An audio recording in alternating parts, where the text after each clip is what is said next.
Shalom, my brothers and sisters. It is such a joy to see all of you here today, on site and online as well. Sangat senang berjumpa dengan saudara hari ini, baik yang ada di onsite maupun yang di online.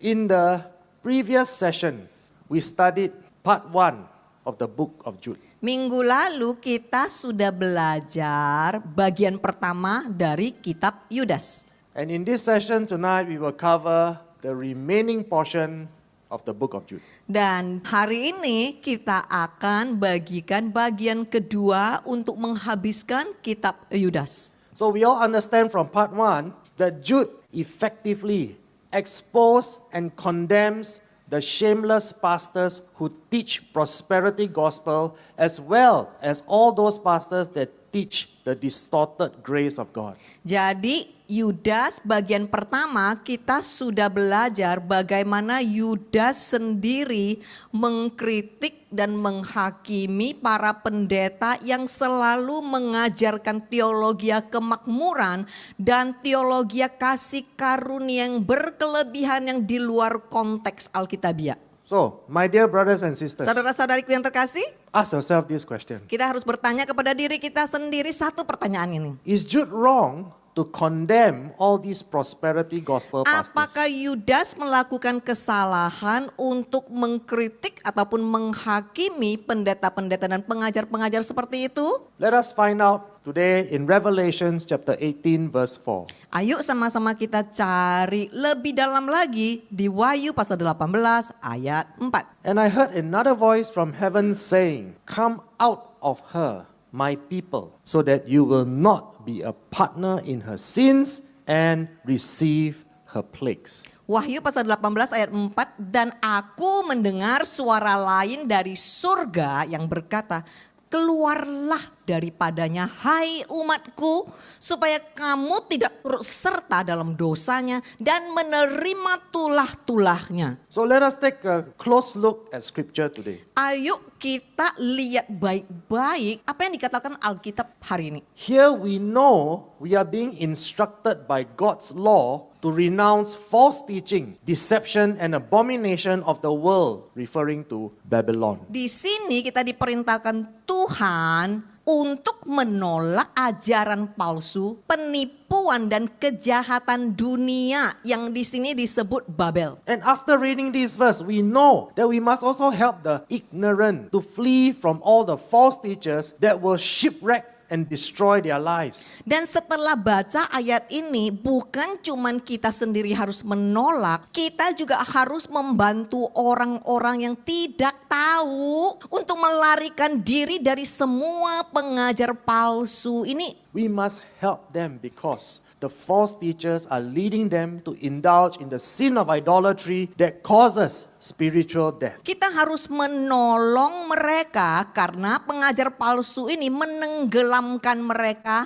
menghancurkan mereka dan menjerumuskan mereka dalam dosa. Look carefully at what God is saying in the Bible. Baca baik-baik apa yang firman Tuhan katakan. It is written that those who embrace or partake in the false teaching of distorted grace and prosperity gospel, they will share in the same judgment, the same condemnation, and the same punishment as those who teach it. Tertulis mereka yang menerima atau ikut serta dalam mendengar ajaran palsu tentang anugerah yang terdistorsi dan Injil kemakmuran akan menerima hukuman, kutukan, dan siksaan yang sama seperti mereka yang mengajarkannya. So all of us in RGM, we can thank God and say we no longer practice prosperity gospel. RGM, bersyukurlah kepada Tuhan, langsung lega. Kita sudah tidak ada di dalam ajaran seperti itu. We will say with confidence that we will never embrace this kind of false teaching. Kita berkata dengan sungguh-sungguh, selagi kita masih hidup, tidak tidak akan ada teologi kemakmuran atau kasih karunia yang berkelebihan di RGM. Can I hear an amen? Ada amen? We are all in agreement, right? Kita setuju ya semua ya. So Jude chapter 1, now we start from verse 14 to 16. Enoch, who lived in the 7th generation after Adam, prophesied about these people. He said, listen, the Lord is coming with countless thousands of his holy ones to execute judgment on the people of the world. He will convict every person of all the ungodly things they have done and for all the insults that ungodly sinners have spoken against him. Verse 16, these people are grumblers and complainers, living only to satisfy their desires. They brag loudly about themselves and they flatter others to get what they want. Henok yang hidup pada generasi ketujuh setelah Adam bernubuat tentang orang-orang ini. Ia berkata, dengarkanlah, Tuhan akan datang dengan ribuan malaikatnya yang kudus untuk menghakimi umat manusia di seluruh dunia. Ia akan menghukum setiap orang atas segala perbuatan jahat yang telah mereka lakukan dan atas segala hinaan yang telah diucapkan oleh orang-orang berdosa yang tidak beriman kepadanya. Orang-orang ini adalah penggerutu dan pengeluh, hidup hanya untuk memuaskan keinginan mereka. Mereka membanggakan diri dan mereka mulut manis dengan orang lain untuk mendapatkan apa yang mereka inginkan. So we see that there are 2 points. False teachers and the unrepentant are judged and predestined to be condemned. Jadi ada 2 poin ya. Pengajar palsu dan orang-orang yang tidak bertobat akan dihukum dan ditentukan untuk dihakimi. But the spirit-filled Christians will be convicted to genuinely repent and refrain from all sinful indulgences. Tetapi orang-orang yang dipenuhi Roh Kudus akan terus-menerus diinsyafkan untuk terus-menerus bertobat dan menjauhi segala kejahatan. All of us must intentionally prepare ourselves to give account on Judgment Day. Kita harus secara intensi mempersiapkan diri agar kita sanggup mempertanggungjawabkan perbuatan kita pada hari penghakiman. Remember the 10 virgins? Saudara ingat 10 gadis perawan? 5 of them were wise enough. They brought extra oil. They were ready and prepared for the return of their groom. 5 gadis bijak ini membawa minyak cadangan siap untuk kedatangan Tuhan. So the other 5 were foolish. They failed to persevere till the end. Yang 5 yang bodoh itu gagal bertahan hingga akhir. And because of their rebellion, their disobedience, they were not allowed to enter into eternal life. Dan oleh karena pemberontakan mereka tidak diizinkan masuk ke dalam kehidupan kekal. And in point 2, the Bible tells us, in scripture, it never teaches us to be fearful, worried, or anxious when going through the trials and the tests in life. Poin yang nomor 2, Alkitab tidak pernah mengajarkan kita untuk hidup merasa takut terus, cemas terus, atau gelisah terus saat menghadapi cobaan dan ujian. But Christians who often mistaken Jesus as their way maker, as their miracle worker, they always feel that they are entitled. Tetapi ada banyak orang Kristen yang salah menganggap Tuhan cuman sekedar pembuka jalan dan tukang mukjizat. Mereka selalu merasa mereka berhak. Why do they feel entitled? Kenapa mereka selalu merasa mereka berhak? Because they believe they have a right to question God and to blame God when things do not turn out according to their expectations. Karena di otak mereka Tuhan cuma sekedar pekerja mukjizat, maka mereka percaya mereka berhak mempertanyakan Tuhan dan menyalahkan Tuhan ketika hal-hal tidak berjalan sesuai harapan mereka. We see many of them, they have the faith to declare wealth and to claim prosperity. But in reality, their faith usually crumbles. Banyak di antara Kristen-Kristen semacam ini, mereka cuman memiliki rasa percaya untuk mendeklarasikan kekayaan atau mengklaim kemakmuran akan terjadi di dalam kehidupan mereka. Tetapi pada kenyataannya iman mereka selalu seringkali runtuh, iman yang goyah. We can see that they fail desperately whenever they are tested. Kita bisa melihat seringkali mereka gagal dan putus asa pada saat dihadapin ujian. And all of them are ill-equipped to face the difficult challenges Dan in life. orang-orang seperti ini tidak pernah siap untuk menghadapi tantangan sulit dan menang atasnya. But when we compare to someone that is godly, Nah, kita tarik perbandingan ya yang kontras dari seorang yang godly. in a stark comparison, we see someone like Job who make it a point not to complain or to blame God in his pain and his suffering when he said this. Kita The Lord gives and the Lord takes away. Blessed be the name of the Lord. Kita melihat seorang seperti Ayub yang sengaja tidak mau mengeluh, tidak mau menyalahkan Tuhan dalam penderitaan dan kesakitannya ketika ia berkata, Tuhanlah yang memberi dan Tuhanlah yang mengambil. Terpujilah nama Tuhan. So through introspection, Jadi melalui refleksi diri, are we convicted to rejoice in our suffering? apakah kita ini terinsyafkan untuk mau bersukacita dalam penderitaan kita? Let us look into our own hearts.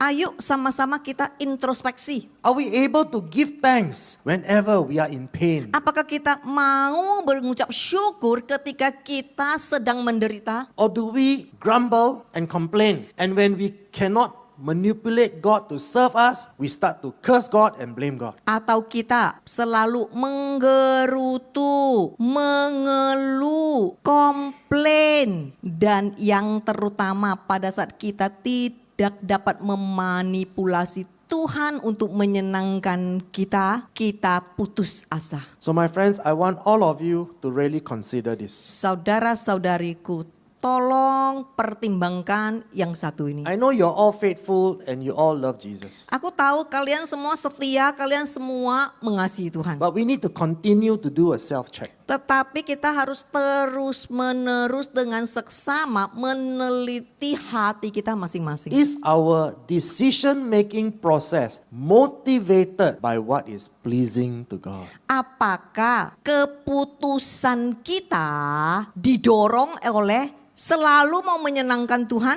Do we intentionally live to honor and glorify God with our life? Apakah kita dengan sengaja hidup selalu mau menghormati dan memuliakan Tuhan? Let's be very honest. Kita harus jujur saudara. Let's check our hearts. Kita harus introspeksi. Do we still live only to satisfy our own hedonistic desires? Atau kita hidup cuman menyenangkan diri dan memuaskan hedonistik kita. Remember, we must not judge others. Ingat saudara, kita tidak menghakimi orang lain ya. The word of God is to be used as a mirror. Sebab firman Tuhan itu adalah cermin kita ngaca diri sendiri. So all those who love Jesus and are faithful, please continue to do your self-check every day. Jadi orang-orang yang mengaku mengasihi Tuhan dan setia, tolong ngaca diri sendiri. As we go on now to verse 17 to 19, this is a call to remain faithful. But you, my dear friends, must remember what the apostles of our Lord Jesus Christ predicted. Verse 18, they told you that in the last times there would be scoffers whose purpose in life is to satisfy their ungodly desires. Verse 19, these people are the ones who are creating divisions among you. They follow their natural instincts because they do not have God's Spirit in them. Yudas pasal 1 ayat 17 sampai 19 ini adalah seruan untuk tetap setia. Firman Tuhan berkata, tetapi kamu saudara-saudaraku yang terkasih, ingatlah apa apa yang telah diprediksi oleh para rasul Tuhan Yesus Kristus. Mereka telah memberitahukan kepadamu bahwa pada zaman akhir akan ada orang-orang yang menghina, yang tujuan hidupnya adalah untuk memuaskan keinginan-keinginan yang tidak suci. Orang-orang inilah yang menciptakan perpecahan di antara kamu. Mereka mengikuti naluri alamiah mereka karena mereka tidak memiliki roh Tuhan di dalam diri mereka. My friends, Saudara-saudariku, let me just give you a very simple example of what the Bible is referring to when they call someone a scoffer. saya kasih contoh orang yang menghina. It is someone that is only concerned about their own desires. Orang yang menghina adalah orang yang cuman peduli terhadap kemauannya sendiri. These people are godless. Orang seperti ini tidak punya Tuhan. They may go to church Sunday after Sunday. Mereka bisa hadir Sabtu demi Sabtu di ibadah di sini. They may even have positions as cell group leader, worship leader, or even pastor. Mungkin ada yang ada gelar WL ataupun pendeta, nggak peduli. We're not just talking about pre-believers, you understand? Kita nggak sedang bahas cuman sekedar yang bukan Kristen loh. These are the people that put their desires before God. Ini adalah orang-orang yang menaruh keinginan mereka sendiri tertinggi melebihi Tuhan. What do I mean? Apa sih maksudku? Example Contoh. I'm not criticizing anyone. Saya Okay? nggak sedang mengkritik orang ya. I'm only giving you example. Aku cuman sedang kasih contoh. For example, Contoh. if I prefer to chase after money rather than to chase after Jesus, Contoh kalau aku milih kejar uang daripada kejar Yesus. I may be standing here preaching, Aku bisa loh berdiri di sini berkhotbah kepadamu. but I keep saying to all of you, Tapi aku terus mengatakan kepada kalian semua. the more you give money to me, Semakin engkau beri banyak duit nabur kepadaku, the more God will bless you. semakin engkau akan menuai, Tuhan pasti akan memberkati. Everybody say amen, right? Ada amen? Is that familiar? Ada amen? Amen, right? Ada No? amen nggak? No amen. Puji Tuhan, di sini semua Kristen benar, Okay. nggak ada yang amen. Oh, Yes, praise God, beri praise tepuk God. tangan. So, imagine this. Bayangkan ya, Someone that call themselves a Christian, ada yang berkata aku Kristen nih. like for myself. Contoh aku, For me, my priority is always my sons and my daughters. contoh prioritasku selalu nomor satu putra dan putriku. And because of my children, I can give up God. Oleh karena prioritasku adalah putra dan putriku, gak apa deh gak bertuhan, gak apa deh demi mereka nyeleweng ke Tuhan. Or maybe I'm a businessman. Atau mungkin aku seorang bisnis. Because of my business, I can give God up. I can abandon God. Karena bisnisku kutaruh di atas Tuhan, maka nggak apa-apa, berbuat salah aja, di bisnis nggak apa-apa, What do I melebihi mean? Tuhan. What do I mean? Apa sih maksudku? If I do this deal, Kalau aku ambil deal ini, I can make 100 million US dollars. aku bisa dapat cuan sebanyak itu. But I must bribe. Tapi aku harus sogok. If I don't bribe, Kalau aku nggak sogok, they will give the deal to someone else. mereka akan kasih yang sogok. So what do I do? Apa yang aku lakukan? God, Tuhan, I know you want to bless me lah. engkau pasti akan memberkati aku lah. Right? Ya, Surely you want to bless me. pasti engkau mau memberkati aku. So surely I know you will understand. Ya,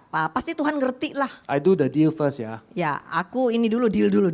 Then I repent later, okay? Nanti habis deal, baru aku kasih perpuluhan yang banyak. You say if I come before you and say sorry, you must forgive me, Sebab right? engkau berkata kalau aku datang, aku minta maaf, engkau akan memaafkan aku kan. Nanti aku baru minta maaf. You understand now? Bisa ngerti saudara? See very clearly? Bisa mengerti saudara? So imagine this, my friends. Bayangkan ini saudara. You already know what is a scoffer, right? Saudara sudah tahu kan orang yang suka menghina, apa sih itu? What happens when our spouse, family members, and even our friends are like scoffers who are unfaithful to God? Apa yang terjadi ketika pasangan kita atau ada anggota keluarga kita atau bahkan teman-teman kita bertindak seperti orang ini yang suka menghina? Imagine this. Bayangkan saudara, If your friend is LGBT, Jikalau temanmu LGBT, but goes to church tapi pergi ke gereja and just got ordained as a lesbian bishop. dan baru ditabiskan menjadi bishop lesbian, itu beneran loh, itu ada loh. Hey, my friend is a bishop, you know.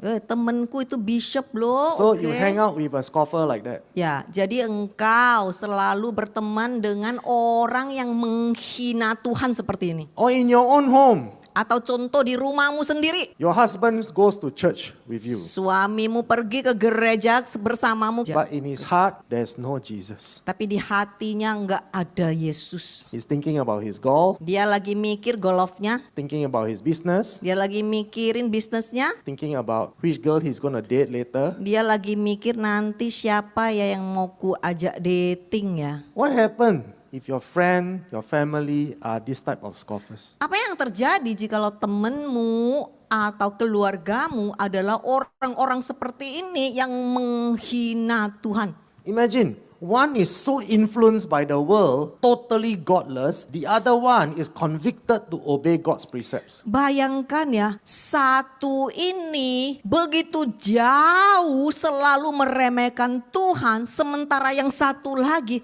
sungguh-sungguh pengen berkomitmen, sungguh-sungguh pengen banget taat sama Tuhan. What will happen? Apa yang akan terjadi, saudara? Surely there will be division. Perpecahan pasti terjadi di situ. You don't believe? Saudara percaya? You remember what happened to Samson when he allowed Delilah to influence him? Ingat apa yang terjadi kepada Samson sewaktu Samson selalu dipengaruhi Delilah, you know, Laila. Huh? His ministry, his purpose, everything in his life totally destroyed. Pelayanan dia, tujuan hidupnya semua hancur. Same goes for the church. Sama seperti gereja, We cannot have two masters, correct? kita nggak bisa memiliki dua tuan. Jesus said we cannot embrace the sin of prosperity gospel, chasing after mammon, and then on the other hand, demanding eternal life from him. Yesus berkata kita tidak bisa menerima Injil kemakmuran yang sama dengan berdosa, mengejar harta dunia, dan masih berani nuntut masuk surga. Yes, my friends, now you can see even from Jude's time, Jude is also teaching us that prosperity gospel in his time is demonic. Saudara sudah melihat bahkan di zaman Yudas juga mengajarkan Injil kemakmuran adalah Injil dari setan. So imagine the prosperity gospel in our time. Jadi bayangkan ya, Injil teologi kemakmuran di zaman sekarang. Is it of the Lord or Itu is it dari demonic? Tuhan atau dari setan? You think Coba saudara pikirkan baik-baik. you're all intelligent people. Ini semua di sini kan orang pinter kan, gak ada orang bodoh kan? I'm sure it is not difficult to figure it out. Saya rasa ini bukan suatu hal yang sangat sulit untuk dimengerti. How can it be from God if it is the sin of idolatry? Gimana itu bisa datang dari Tuhan kalau itu adalah semacam dosa pemberontakan? You don't believe, you read James chapter 4 verse 4. Enggak percaya? Bacalah di Yakobus pasal 4 ayat 4. Those who chase after the world, they make themselves to become an enemy of God. Orang yang mengejar dunia, mereka menjadikan diri mereka sendiri musuhnya Tuhan. Let us now take a look at Revelations chapter 20 verse 11 to verse 15. Ayo sama-sama kita lanjut Wahyu pasal 20 ayat 11 sampai 15. I will read very slowly. This is very long, but I want you all of you to listen very carefully. Aku akan baca pelan-pelan ya karena ini sangat panjang, cuman aku minta tolong camkan semua yang aku baca. Then I saw a great white throne, and the one who was seated upon it, from whose presence and from the sight of whose face earth and sky fled away, and no place was found for them. Verse 12. I also saw the dead, great and small. They stood before the throne, and listen carefully, books were opened. Okay, this is the first part. Then another book was opened, which is the book of life. And the dead were judged, sentenced by what they had done. Their whole way of feeling and acting, their aims and endeavors, in accordance with what was recorded in the books. With the S, yeah, books, yeah, plural. Verse 13, and the sea delivered up the dead who were in it. Death and Hades, the state of death or disembodied existence, surrendered the dead in them. And all were tried, and their cases determined by what they had done according to their motives, their aims, and their works. Verse 14, then death and Hades, the state of death, or disembodied existence, were thrown into the lake of fire. This is the second death, the lake of fire. And verse 15, if anyone's name was not found, recorded in the book of life, he was hurled into the lake of fire. Kemudian aku melihat sebuah tata putih yang besar dan dia yang duduk di atasnya. Dari hadiratnya, dari pandangan wajahnya, bumi dan langit lari menghilang. Dan tidak ada tempat bagi mereka. Aku juga melihat orang-orang mati besar dan kecil. Mereka berdiri di hadapan tata dan kitab-kitab dibuka. Kemudian sebuah kitab lain dibuka, yaitu kitab kehidupan. Dan orang-orang mati dihakimi, dihukum berdasarkan apa yang telah mereka lakukan. Seluruh cara hidup dan perbuatan mereka, tujuan dan usaha mereka sesuai dengan apa yang tercatat dalam kitab-kitab itu. Dan laut menyerahkan orang-orang mati yang ada di dalamnya, maut dan Hades, keadaan kematian atau keberadaan tanpa tubuh artinya. Menyerahkan orang-orang mati yang ada di dalamnya dan semua diadili dan kasus mereka diputuskan berdasarkan apa yang telah mereka lakukan menurut motif, tujuan dan perbuatan mereka. Kemudian maut dan Hades dilemparkan ke dalam laut danau api. Inilah kematian kedua, danau api. Dan jika nama seseorang tidak ditemukan tercatat dalam kitab kehidupan, ia dilemparkan ke dalam laut api. Do you see, my friends? Saudara bisa melihat? Is this very clear? Sangat jelas enggak? There are many Christians in the world who say this. Banyak orang Kristen berkata seperti ini. Christians don't need to be judged because we are already saved. Kristen enggak perlu dihakimi karena kita sudah selamat. And when we do whatever we want, the blood of Christ will cleanse us from all sins. Dan kita bisa lakukan apapun, cukup percik darah Yesus akan membersihkan semuanya. What did the Bible say? Apa yang dikatakan Alkitab? Everyone. Semua orang. Say to your neighbor. Katakan ke sampingmu, Everyone. semua orang. Everyone, okay? Semua orang. Don't say you don't know.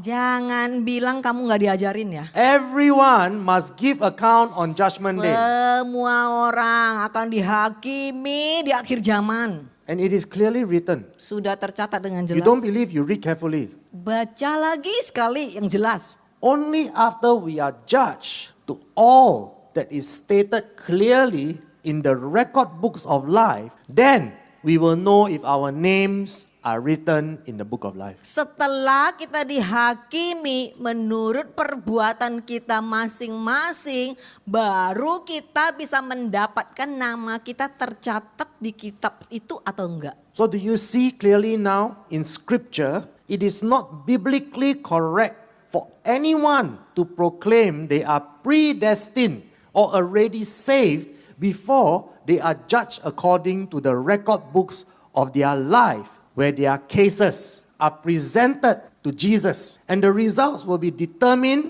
according to their aims, their motives, and their works. Jadi menurut Alkitab, enggak benar bagi siapapun yang menyatakan mereka sudah ditakdirkan untuk masuk ke surga. Enggak ada yang seperti ini. Atau mereka sudah diselamatkan sebelum bahkan mereka dihakimi berdasarkan semua catatan-catatan kitab-kitab itu tentang kehidupan mereka. Di mana kasus-kasus itulah yang menentukan apa sih tujuan mereka, apa sih motif mereka, apa sih perbuatan mereka. Is that clear? Jelas gak saudara? Understand that there's step 1 and then step 2. Kita tahu kan semua ada stepnya loh. Ada step pertama sebelum kita melangkah ke step kedua loh. the judgment. Yang step pertama ini penghakiman. We must be judged according to what is recorded in the record books of our life. Kita akan dihakimi sesuai dengan semua yang dicatat di kitab-kitab ini tentang kelakuan dan motif kita.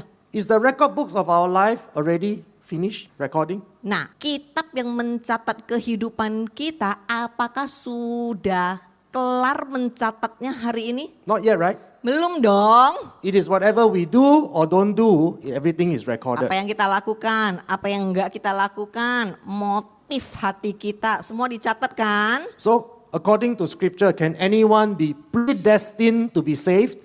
Jadi ini kan belum kelar, hidup kita kan belum habis kan? Siapa yang bisa berkata, aku sudah ditakdirkan untuk masuk surga dan selamat? Can any Christian say that, oh, the blood of Christ cleansed me from all sins, I'm already saved? Oh, karena aku sudah terima Yesus, darah Yesus membasuhku, jadi aku pasti selamat, tidak peduli apa yang aku lakukan.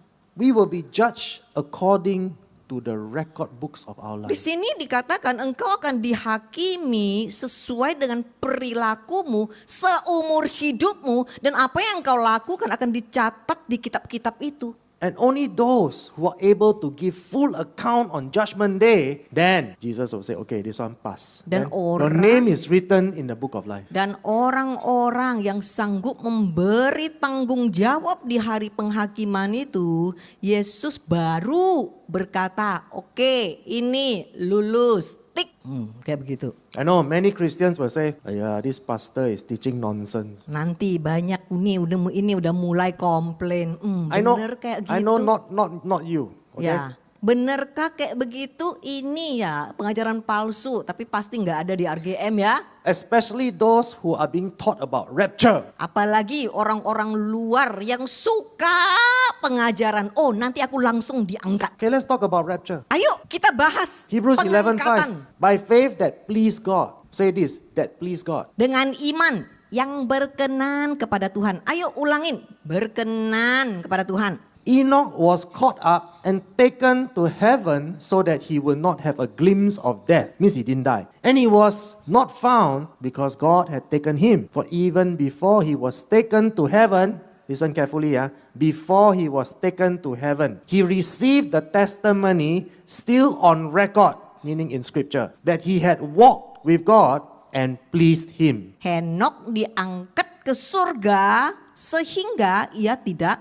mengalami kematian. Dan ia tidak ditemukan karena Tuhan telah mengangkatnya. Sebab bahkan sebelum ia diangkat ke surga, dengar baik-baik saudara, ia telah menerima kesaksian yang masih tercatat bahwa ia telah berjalan bersama Tuhan dan berkenan kepadanya. So yes, my friends, there is such a thing called rapture. Iya saudara, benaran ada yang diangkat. But here in scripture, it is clearly written, Tetapi tolong baca baik-baik Alkitab apa yang tertulis. the condition for rapture is a written testimony or a record of your life and works that is pleasing and acceptable to God. Di sini tertulis dengan jelas syarat untuk bisa diangkat ke surga adalah tercatat catatan tentang kehidupan dan karya kita yang menyenangkan Tuhan dan diterima oleh Tuhan. So it is clearly recorded in scripture. Tercatat di Alkitab. Enoch lived for 365 years in close fellowship with God, and he was found to be righteous and pleasing before God until he was taken to heaven without experiencing death. Henok hidup selama 365 tahun dalam persekutuan yang erat dengan Tuhan, dan ia dinyatakan benar dan menyenangkan Tuhan, dan dia diangkat ke surga tanpa mengalami kematian. Diangkat. So say to your neighbor, rapture got Katakan condition. ke sampingmu, mau diangkat itu pun bersyarat loh. Yes. Ayo katakan cepat. There is a condition, okay? Ada kondisinya, bro. Jangan suka-suka ya. I pasti rapture loh. Oh Are you nanti sure? gua tunggu pengangkatan Tuhan. Gua tunggu pengangkatan Where is Tuhan. it recorded? Di mana dicatat? 1 Thessalonians 4:17. 1 Tesalonika pasal 4 ayat 17. People who teach pre-tribulation, post-tribulation, they love this verse. Ya, orang yang mengajarkan pratibulasi, pasca tribulasi paling suka ayat ini. This is the most favorite verse of the rapture specialists. Ya, ini adalah ayat yang terpopuler bagi orang-orang yang suka diangkat-angkat. Then we who are alive and remain on earth will simultaneously be caught up, raptured together with them, the resurrected ones, in the clouds to meet the Lord in the air. And so we will always be with the Lord. Kemudian kita yang masih hidup dan tinggal di bumi akan diangkat bersama-sama dengan mereka yang dibangkitkan ke dalam awan untuk bertemu Tuhan di udara. Dan demikianlah kita akan selalu bersama Tuhan. Please let us not twist the word of God. Tolong jangan memutar balik firman Tuhan. We all know that there is a specific condition for rapture. Karena ada syarat yang khusus untuk pengangkatan. Yes, we will see Jesus in the clouds. Iya, kita melihat Yesus di awan-awan. Did he say direct entry into heaven? Di sini dikatakan enggak langsung masuk surga. Ada No. dikatakan? Ada? We will see Jesus in the cloud, yes. Kita akan lihat Yesus di awan-awan. Ya, ditulis seperti demikian kan? So even if it is pre-tribulation or post-tribulation, does it really matter? Jadi mau itu pre atau mau itu pasca, ada masalahnya? No difference. Enggak ada masalahnya kan? Why? Kenapa? Because everyone must still give account. Karena setiap orang diangkat pun setelah diangkat harus memberi pertanggungjawab. It says meet Jesus in the clouds, yes. Di sini dikatakan melihat Yesus di awan-awan kan? What happens on Judgment Day? Apa yang terjadi di hari penghakiman? Heaven and earth will pass away, right? Ya, langit dan bumi akan lenyap. Everybody is called up there, Semua orang akan dibangkitkan, betul? right? Iya, Same place. di tempat yang sama. Called there for what? Kita semua diangkat ke sana untuk apa? Judgment. Untuk dihakimi. So unless we have a pre-existing written record that is pleasing to God, every one of us must be processed according to Scripture. We must all give full account to Jesus before our fate is decided, as written in Revelations 20, correct? Kecuali kita memiliki catatan yang tertulis yang sudah ada sebelumnya, yang berkenan kepada Tuhan. Setiap dari kita akan dihakimi sesuai dengan kitab suci yang tertulis di Wahyu pasal 20. So my friends, we can be hopeful. Saudara, bolehlah berharap. But please, we must never become delusional. Tapi tolonglah, pengharapan palsu itu juga nyata. Jangan jadi delusi. Jesus is saying to us, Yesus sedang berkata kepada kita, unless we repent and live a life that is pleasing to God, kecuali kita bertobat dan hidup sesuai dengan kehendak Tuhan, there will be no rapture or direct entry into heaven. enggak ada main angkat-angkat dan juga enggak ada yang masuk langsung ke surga. There is no such thing as predestined for eternal life. Enggak ada juga yang sudah ditakdirkan untuk masuk surga. If you read the Bible carefully, there's only predestined to be thrown into hell.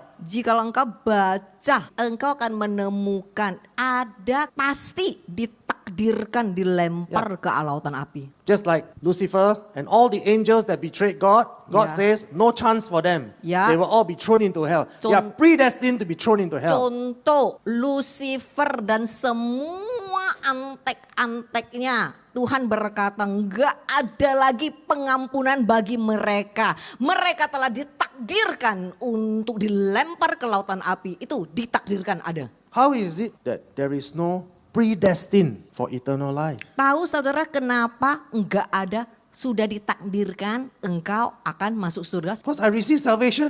Nanti saudara berkata, loh aku kan udah terima Yesus. So I'm already predestined to enter straight into heaven. Kalau aku udah terima Yesus berarti aku udah pasti masuk surga dong. What did Jesus say? Apa sih Yesus katakan? We must work out our salvation with fear and trembling. Kerjakanlah dahulu keselamatanmu dengan takut dan gentar. Since when did he say predestined? Kenapa harus takut akan gentar dan gentar? Sejak kapan dia berkata pasti kamu masuk surga? That is delusional. Itu delusi. Jude chapter 1 verse 20 to 23. Yudas pasal 1 ayat 20 sampai 23. But you, dear friend, must build each other up in your most holy faith. Pray in the power of the Holy Spirit and await the mercy of our Lord Jesus Christ, who will bring you eternal life. You see? In this way, you will keep yourselves safe in God's love. Verse 22. And you must show mercy to those whose faith is wavering. Rescue others by snatching them from the flames of judgment, and show mercy to still others, but do so with great caution, hating the sins that contaminate their lives. Yudas pasal 1 ayat 20 sampai 23. Tetapi kamu, saudara-saudariku yang terkasih, bangunlah satu sama lain dengan imanmu yang kudus. Berdoalah dalam kuasa Roh Kudus dan nantikanlah belas kasihan Tuhan kita Yesus Kristus yang akan memberikan kepadamu hidup yang kekal. Dengan cara ini kamu akan menjaga dirimu tetap aman dalam kasih Tuhan, dan kamu harus menunjukkan belas kasihan kepada mereka yang imannya goyah. Selamatkan orang lain dengan menarik mereka dari api penghukuman. Tunjukkan belas kasihan kepada orang lain, tetapi lakukanlah dengan sangat hati-hati, membenci dosa-dosa yang mencemari hidup mereka. There are many points in this portion of scripture. Banyak sekali yang bisa kita pelajari cuman berdasarkan satu perikop ayat ini. Let us go through them one by one. Ayo kita telusuri satu demi satu. Point number 1, we are instructed to build each other up in our most holy faith. So it is our duty to seek the best for believers, those who pisteo, who practice the fear of the Lord. Poin yang pertama, kita bertanggung jawab untuk saling membangun dalam iman kita yang paling benar, paling kudus. Itu merupakan tanggung jawab dan kewajiban kita, itu bagian kita loh, untuk mencari yang terbaik untuk orang yang percaya, orang yang taat, orang yang bersandar, orang yang yakin, pisteo, dan mempraktekkan takut akan Tuhan. Point number 2. Poin nomor 2. Also, we are to await the mercy of our Lord Jesus Christ, who will bring you eternal life. And this statement proves to us in writing, okay, that none of us are saved by predestination. Poin yang kedua, kita harus senantiasa menantikan belas kasihan Tuhan Yesus Kristus, sebab cuman belas kasihannya yang akan memberikan hidup kekal kepada kita. Makanya di sini terbukti gak ada yang pokoknya terima Yesus langsung ditakdirkan masuk surga. Allow me to repeat again. Saya ulangin sekali lagi. Everyone, especially Christians, must give full account on Judgment Day before it is decided if their names should be written in the book of life. Semua orang, terutama orang Kristen, harus terlebih dahulu memberi pertanggungjawaban penuh pada hari penghakiman sebelum diputuskan apakah nama mereka akan ditulis ke dalam kitab kehidupan. So let us all stop being stubborn. Jadi janganlah keras kepala. Let us just accept what is written in scripture. Terimalah apa yang tercatat di Alkitab. And don't try to argue with God because of our own fear. Jangan lagi berantem sama Tuhan. All we need to do is make sure our life is pleasing before the Lord. Pastikan hidupmu berkenan kepada Tuhan. We have nothing to fear. Tidak perlu takut apapun, cuman perlu takut sama Tuhan. Jesus said, I destroyed sin, so you can reject sin. Yesus berkata, aku sudah musnahkan kejahatan, oleh karena itu engkau juga sanggup memusnahkan kejahatan. Now you understand why Jesus said at the cross, it is done. Saudara tak ngerti kenapa di kayu salib Tuhan berkata sudah selesai. Sin has no control over you. Dosa gak bisa menguasaimu lagi. We all can stop sinning. Setiap kita bisa memberhentikan dosa. if you want. Jikalau engkau mau. Okay, point number 3. Poin ketiga. Do we really understand what Jesus is saying here? Right? While awaiting eternal life, our duty is to keep ourselves safe in the love of God. Apakah kita benar-benar memahami apa yang Yesus katakan di sini? Di sini dikatakan sambil menanti kehidupan kekal. Tugas kita adalah menjaga diri kita tetap aman. Agar kita tetap ada dalam kasih Tuhan. Are you aware that after receiving the free gift of salvation, we must still persevere to obey and practice His word until Jesus lead us to eternal life? Saudara sadar nggak? Ini artinya setelah kita menerima Yesus, kita harus jaga setia.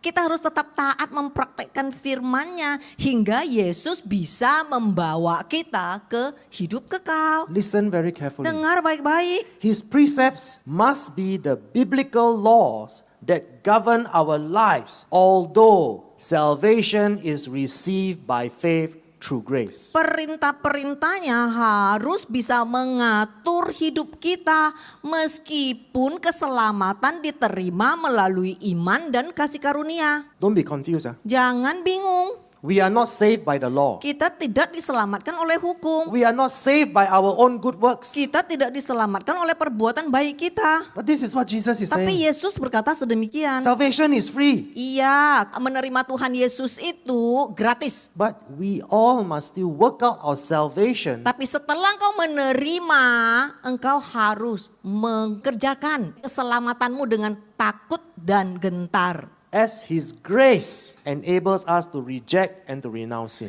Dan dia juga memberi kita kasih karunia untuk memampukan kita untuk menolak dosa. And the grace of God will eventually lead us to eternal life. Dan kasih karunia itu akan memampukanmu agar engkau bisa jalan masuk ke kekekalan. So let's be very clear. Jadi sangat jelas saudara. The word of God is the grace of God. Firman Tuhan adalah kasih karunia Tuhan. Jesus, the word of God, the grace of God has brought salvation to all mankind. Yesus adalah firman Tuhan. Firman Tuhan adalah anugerah Tuhan. Mereka telah membawa keselamatan kepada kita. He is the way, He is the truth, and He is the eternal Dan dia life. adalah jalan kebenaran dan kehidupan kekal.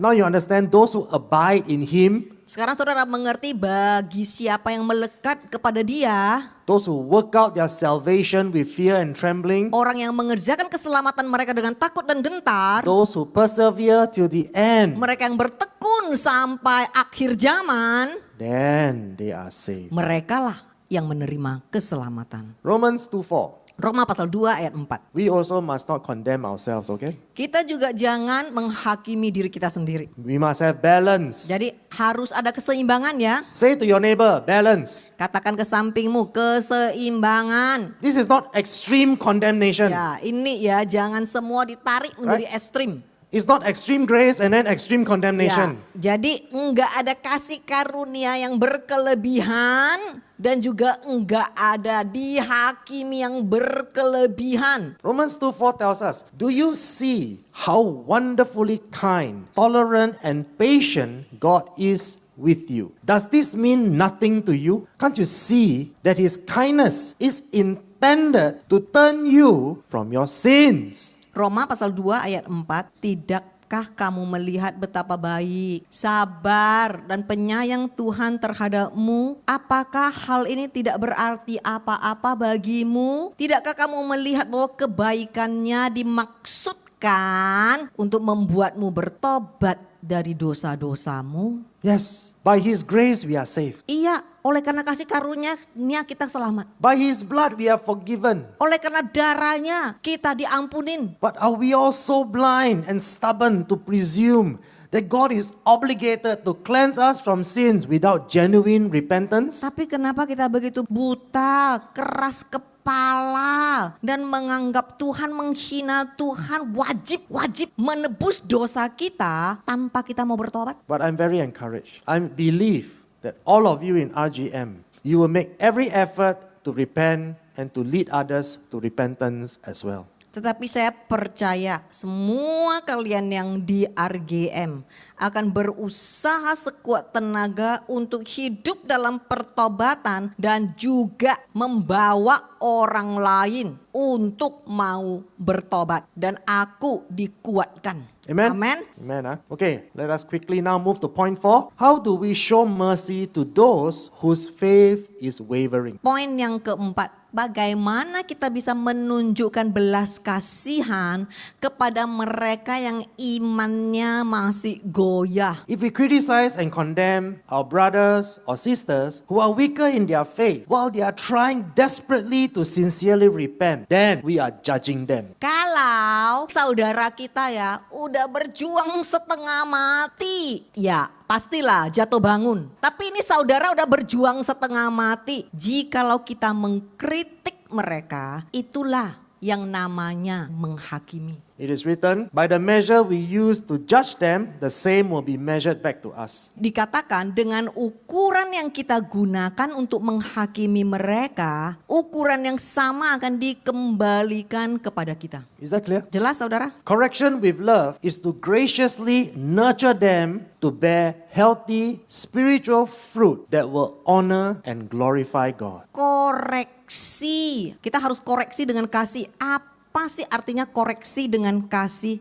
Dengan penuh kasih, bersedia mau memelihara mereka dengan satu tujuan. So please do that. Agar mereka menghasilkan buah roh yang sehat. Dan agar hidup mereka menghormati dan memuliakan Tuhan. So please do not judge your brother or sister that's trying so hard to repent. Jadi tolong jangan menghakimi saudara-saudarimu yang sedang berjuang keras mau berubah. So through compassion, we shall provide the emotional healing and the spiritual restoration. Tetapi dengan belas kasihan kita memberi pemulihan rohani. Point number 5. Poin nomor 5. How can we rescue others by snatching them from the flames of judgment? Bagaimana kita menyelamatkan orang lain dari api penghakiman? So as we correct our brother and sister in love, we must restore their relationship with God through genuine repentance and helping them to adhere to the precepts and the laws of God. Nah, kita harus memperbaiki dengan kasih. Caranya gimana sih? Kita harus memulihkan hubungan mereka dengan Tuhan dengan menolong mereka bertobat. Without repentance, without obedience, and without holiness, we already know all will perish in the flames of judgment. Sebab tanpa mereka bertobat, tanpa mereka taat kepada firman Tuhan, sudah jelas-jelas tahu mereka akan binasa. My friends, do you remember in John chapter 6 verse 65 when Jesus says, "No one can come to me unless the Father enables them to do so." Saudara masih ingat di Yohanes pasal 6 ayat 65 firman Tuhan berkata, tidak ada satu orang pun yang bisa datang di hadapanku kecuali diinsyafkan oleh Tuhan. Do you know on that day, thousands upon thousands of people got offended with Jesus and they left and they never walked with him again. Saudara tahu firman Tuhan mencatat di hari itu ribuan orang tersinggung kepada khotbah Yesus dan meninggalkan dia dan tidak pernah lagi mau mengikuti ajarannya. Right? When you read the Ya, scripture, you know. saudara tahu pernah baca ayat itu? Jesus also said to the 12, "Are you going to leave also?" Dan bahkan Yesus menoleh dan berkata kepada yang 12 muridnya, kalian mau ikut mereka yang meninggalkan aku? Kalian juga mau meninggalkan aku? Did Jesus make any apologies? Apakah Yesus, oh maaf ya aku menyinggungmu ya. Oh maaf ya khotbahku terlalu keras ya. Makanya you gak seneng ya. The statement in itself is very judgmental. Karena kata-kata ini penuh dengan penghakiman. So what happened? Apa yang terjadi? This is what we must understand. Kita harus ngerti beneran yang satu The ini. words that Jesus speak will always be offensive to the unrepentant. Dengar baik-baik saudara. Perkataan Yesus selalu akan menyinggung orang-orang yang tidak bertobat. It will always be offensive to the religious leaders of his time and also to all the false teachers then and now. Perkataan Yesus selalu akan mengkritik, menghakimi, dan menyinggung para pemimpin agama di zaman dia dan juga guru-guru palsu di zaman dia sampai guru-guru palsu di zaman sekarang. So point number 6, now we must show mercy to still others, but do so with great caution, hating the sins that contaminate their life. Poin yang keenam, tunjukkan belas kasihan kepada orang lain, tetapi lakukanlah dengan sangat hati-hati. Bencilah dosa-dosa yang mencemari hidup mereka. Scripture is very, very clear. Alkitab sangat jelas, saudara. When we are compassionate towards others, still struggling in their sin, we must not tolerate their sin by becoming inclusive or to mislead them to think God will accept you as you are. It's okay. Alkitab sangat jelas loh. Ketika kita menunjukkan belas kasihan kepada orang yang masih berdosa, kita tidak boleh mentolerir dosa mereka dengan menerima dosa mereka. Ataupun menyesatkan mereka sehingga mereka berpikir, oh enggak apa-apa, kita akan menerima mereka dengan segala macam penipuan, manipulasi, dosa dan kesesatan mereka. So the fact here is very simple. Sangat jelas, saudara. God will never tolerate sin, and we must also hate the sin that contaminate their lives. Tuhan tidak akan pernah mentolerir dosa walau dia adalah Tuhan yang penuh dengan kasih. Dan kita juga harus belajar sesuai dengan perintah Tuhan. Kita harus membenci dosa-dosa yang mencemari dan mengotori orang itu. It is not because we are more holy than others, Bukan karena kita lebih hebat, bukan karena kita lebih kudus, but because it is simply written in Scripture, repent or perish. sebab karena sangat jelas tertulis di Alkitab, ya you bisa pilih di antara you bertobat atau you binasa. We must teach them that delayed repentance is disobedience. Kita harus mengajarkan mereka, banyak kan proses lah, kasih waktu. Oke, Yes. nanti 10 tahun masih kasih waktu. Penundaan pertobatan adalah sama dengan pemberontakan. The truth in God's word will always be too hard and too harsh for the proud and the arrogant. Sebab kebenaran dalam firman Tuhan akan selalu terlalu keras, terlalu kejam, terlalu menyinggung bagi orang-orang yang sombong dan angkuh. You know, you always hear people say this, right? When you try to teach them the truth. Sewaktu saudara mengajarkan orang kebenaran, saudara pernah mendengar seperti ini? Wow, this is too harsh. Wah, keras, makanan keras. I can't take this kind of teaching. Nggak bisa lo dikerasin seperti ini. I don't think I'm ready. Nggak siap yang main yang keras-keras begini. I don't want this. Nggak mau yang enteng-enteng, yang menggelitik telinga. So imagine on Judgment Day, Bayangkan ya di hari penghakiman ya. you come before Jesus. You datang di hadirat Tuhan. You say, hello Jesus. Halo Yesus. Jesus look at you. Yesus liatin lu. I know. Tuh tahu. You're never going to be ready for Ya, heaven. engkau belum siap. Jump in the fire. Sana. Just jump yourself. Ya, masuk. Engkau sendiri terjun ke lautan api. You understand now? Bisa ngerti nggak saudara? Will you ever be ready? Mau lagi, kasih waktu ya, nanti ya. People who always say, I'm not ready, this is too hard, Orang akan selalu berkata, gue belum siap, ini terlalu keras. they will never be ready to accept Mereka the truth. tidak akan pernah siap kecuali mau. Why? Kenapa?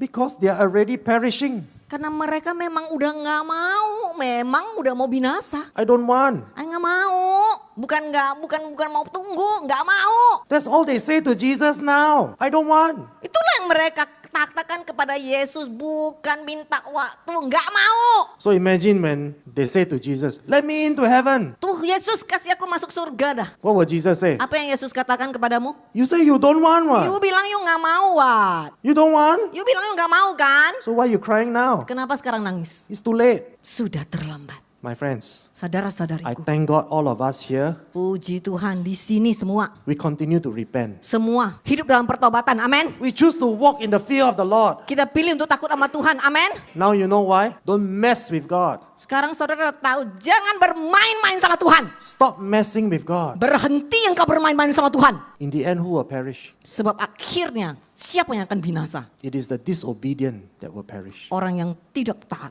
pasti binasa. And moving on to verse 24 to verse ayat 25. 24 sampai 25. Now all glory to God, who is able to keep you from falling away and will bring you with great joy into his glorious presence without a single fault. All glory to him who alone is God, our Savior, through Jesus Christ our Lord. All glory, majesty, power, and authority are his before all time, and in the present and beyond all time. Amen. Segala kemuliaan bagi Tuhan yang berkuasa menjaga kamu agar tidak jatuh dan akan membawa kamu dengan sukacita yang besar ke hadirat-Nya yang mulia tanpa celah sedikit pun. Segala kemuliaan bagi Dia yang satu-satunya Tuhan juru selamat kita melalui Yesus Kristus Tuhan kita. Segala kemuliaan, keagungan, kuasa dan otoritas adalah milik-Nya sebelum segala waktu, pada saat ini dan di luar segala waktu. Amin. So in the closing verses, there are still two very important key points. Saya mau tutup dengan satu ayat, tapi ada dua hal yang sangat penting. Number one, God is able to keep you from falling away.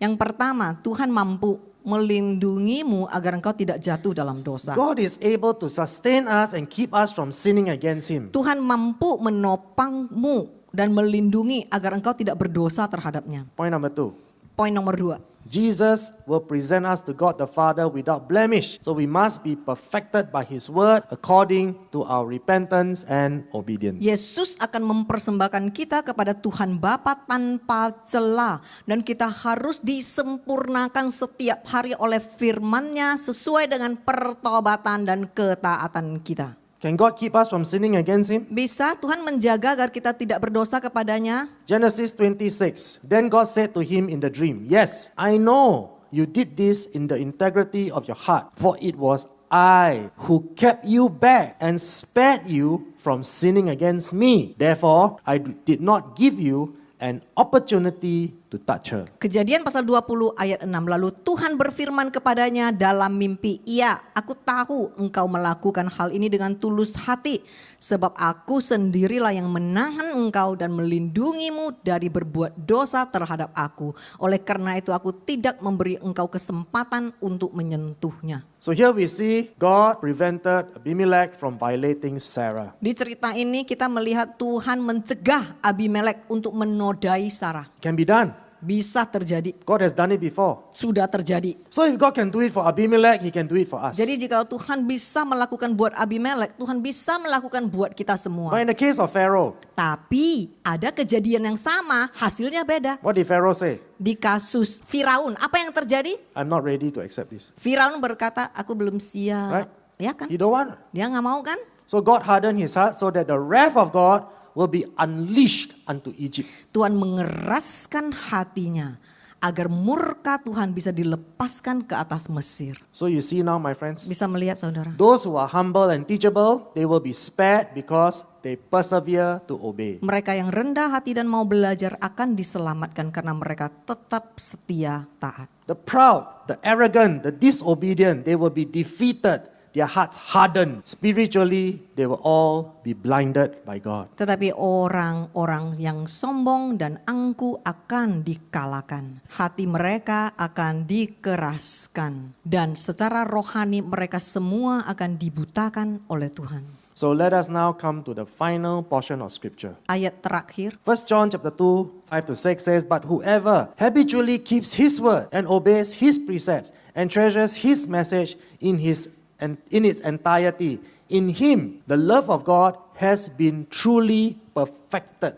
It is completed and has reached maturity. And by this we know for certain that we are in him. Whoever says he lives in Christ, that is, whoever says he has accepted him as God and Savior, ought as a moral obligation to walk and conduct himself just as he walked and conducted himself." tetapi barang siapa yang secara terbiasa mentaati firman-Nya dan mengikuti perintah-perintahnya serta menyimpan pesannya secara utuh di dalam dirinya, kasih Tuhan telah benar-benar disempurnakan, telah selesai dan mencapai kedewasaan. Dengan ini kita tahu dengan pasti bahwa kita berada di dalamnya. Siapapun yang mengatakan bahwa ia hidup dalam Kristus, yaitu siapapun yang mengatakan bahwa ia telah menerimanya sebagai Tuhan dan Juru Selamat, harus sebagai kewajiban moral, hidup, dan bertindak sebagaimana ia hidup dan bertindak. So in conclusion, my friends, I want all of you to remember this. Jadi dalam kesimpulannya, ingatlah saudara-saudariku, God does not need your money. Tuhan enggak butuh duitmu. Say to your neighbor, God don't need your money. Katakan ke sampingmu, Tuhan enggak butuh duitmu. He needs your obedience and your commitment to stop sinning. Dia butuh ketaatanmu dan komitmenmu untuk berhenti mengkhianati dia. Why? Kenapa? Because only those who make a commitment to stop sinning and to practice His precepts will enter into eternal life. Karena Tuhan mau engkau masuk hidup kekal. Dan orang-orang yang taat dengan perintahnya lah baru bisa masuk ke hidup kekal. Right? We see that in Matthew chapter 19 verse 17. Bisa pulang nanti baca di Matius pasal 19 ayat 17. The many messages in the Bible are very consistent. Be ye holy because I'm holy. Pesan-pesan dalam Alkitab semua sangatlah konsisten. Jadilah kamu kudus sebab aku adalah Tuhan yang kudus. And repent, for the kingdom of God is at hand. Dan bertobatlah sebab kerajaan Tuhan sudah ada.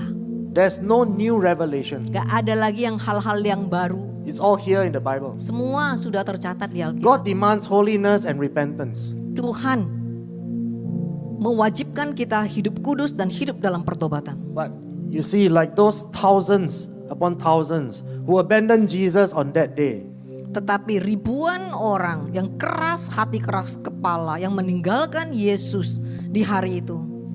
many Christians today whose hearts are hardened will always find the truth to be too offensive and too condemning. Sama seperti Kristen sekarang yang keras kepala dan keras hati selalu menganggap pengajaran firman Tuhan keras dan sangat menghakimi. But as your shepherd, I am very encouraged. Tetapi sebagai pendetamu, aku dikuatkan.